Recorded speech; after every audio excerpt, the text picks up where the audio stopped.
Welcome to this episode of Destination Dare. Every community in the Outer Banks has a story to tell, and this show brings that information to life. From Dare County history to current events, from government services to local profiles, we keep you entertained, informed, and up to date.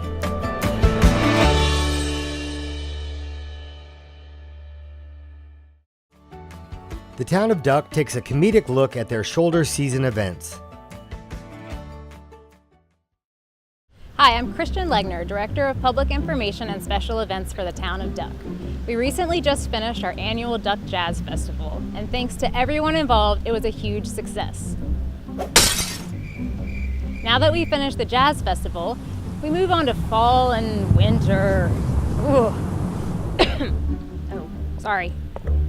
And I'm Betsy Trimble, Assistant Public Information and Events Coordinator for the town of Duck. Welcome to the town of Duck.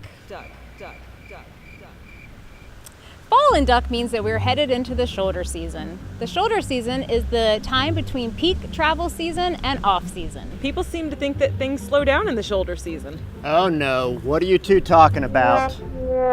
Betsy was just saying that people really think it slows down here in the off season. What about all those things you've been working on? You have been working, right? Well, of course we've been working, Chris. We've been working on the rotating art shows that happen in the town hall quarterly. We've been working on Nature on the Boardwalk 4 times in the fall and 4 times in the spring. You get to explore the boardwalk and learn about wildlife, plants, and coastal ecology with a North Carolina aquarium educator. And speaking of the boardwalk, bring your binoculars. You can see birds along the Atlantic Flyway, including many species of ducks. Check out the town park for winter animal and plant species and see 4 different vegetative ecosystems. Hey!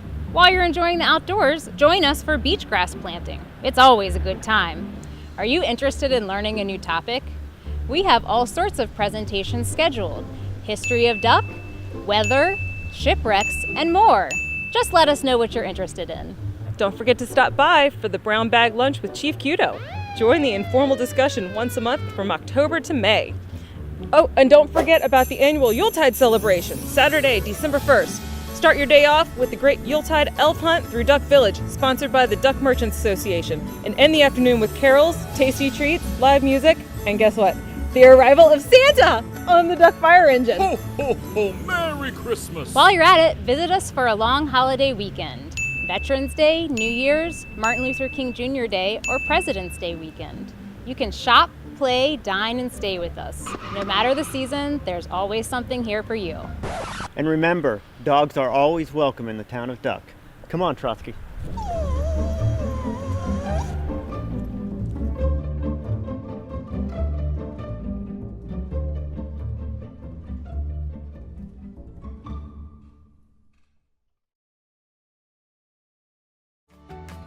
The town of Southern Shores welcomes you to their community.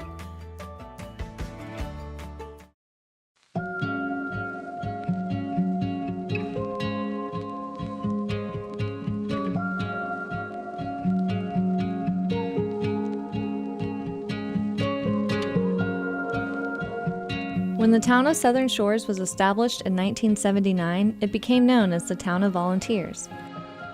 Back then, that was exactly how it ran. There were only a few salaried government jobs, and most people volunteered their time to make their community a better place. Times may have changed, but that spirit of community involvement remains.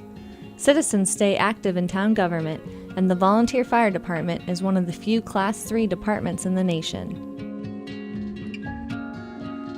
Encompassing a 4 square mile area with a population a little under 3,000 people, Southern Shores represents the best of what it means to live in a small town. Unlike other towns on the Outer Banks, Southern Shores is mostly residential, with a few shops and eateries, a grocery store, and a stunning golf course at Duck Woods Country Club. Residents here can live alongside the Atlantic Ocean, up high atop the dunes or surrounded by the maritime forest on the Currituck Sound. With these choices and the addition of a police department that keeps its citizens safe, the area has become very popular with retirees and a growing number of families with young children. Residents and visitors alike love Southern Shores for the scenic biking and walking trails, marinas and canals, not to mention the uncrowded, beautiful beaches.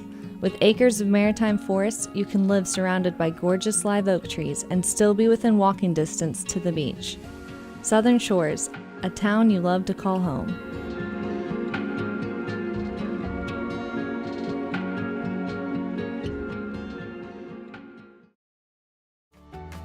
The town of Kitty Hawk shows you how to build accessory dwelling units.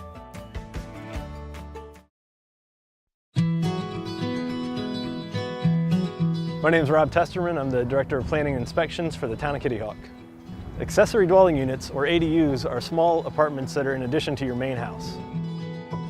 They're sometimes called mother-in-law suites or granny flats. They can be a tiny house in your backyard, an enclosed apartment over a garage, or flood zones and elevation permitting an enclosed space under your house. Kitty Hawk has just passed a new ordinance that allows ADUs without having to subdivide your lot first. If you're considering one, here's what you need to know. It can be no bigger than 800 square feet of heated space or half the size of the main house, whichever is less. So if your house is 1,000 square feet, your ADU can only be 500 square feet. And if your house is 2,000 square feet, you still can't build your ADU any bigger than 800 square feet. Overall lot coverage cannot exceed 30%. You still have to comply with all the usual lot coverage and setback zoning requirements. Start by getting approval from the health department. Your septic system is designed to only support so many occupants, and adding an ADU may require your septic system to be upgraded to account for an additional apartment. As long as your house is sufficiently under capacity, you should get the green light. Next, you'll need to apply for a zoning and building permit, and after that, you can get started. And if you have an ADU already that you might have accidentally neglected to get all the proper permits for, you can now bring that up to code under the new ordinance, as long as it meets all the requirements. That's great news if you're looking to sell your home and want all the property value that comes with that extra living space. If you need any more information about ADUs, feel free to give me a call at Town Hall at 261-3552.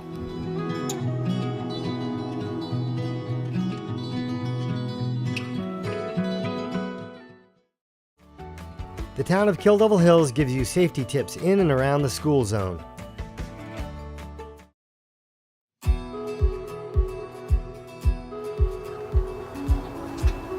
Hi there, Foster here. I'm here to share some info about school safety. As you can see, I always wear my helmet when I ride my bike. Take a look with the Foster Eye in the Sky view. Wow, that's a lot of cars picking up and dropping off students every day. We kids know it's important to always be prepared, especially when traveling to and from school. When biking or walking, you gotta pay attention to the stoplights and crosswalks. Always, always, always use the crosswalk when crossing a road.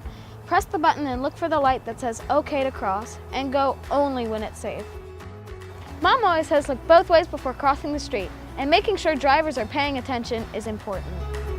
It's always the same with crosswalks. Look both ways and cross when it's safe. Sometimes there are even crossing guards. Follow their instructions. They're watching out for you. You know who's great safety info? Officer Laura. Hey Officer Laura, what should we know about safety info? Hey Foster! I'm so proud of you for wearing your helmet. I'm Officer Laura at Kill Devil Hills Police Department, and I wanted to talk to you a little bit today about some safety tips around town. Just like Foster, when you're on your bike, make sure you're wearing your helmet. Your helmet's going to keep you so safe, so always make sure that you're wearing your helmet. Also, when you're riding your bike and you're not on the bike path, ride your bike with traffic. That's the proper way to ride your bike. But if there's a bike path available, please use the bike path. If you're walking, make sure that you're walking against the traffic if there's not a path available to walk on. Make sure you're wearing bright colored clothing so people can see you when you're riding your bikes or when you're walking around. And if you're in a crosswalk, don't always assume people will stop. You have to stop for the crosswalk too. Officer Laura sure knows a lot about school safety. She always says, always have lights on your bike if you're going out at night. No matter if you're walking or biking, always make sure you pay attention to drivers. There's always new drivers, or sometimes there's distracted drivers.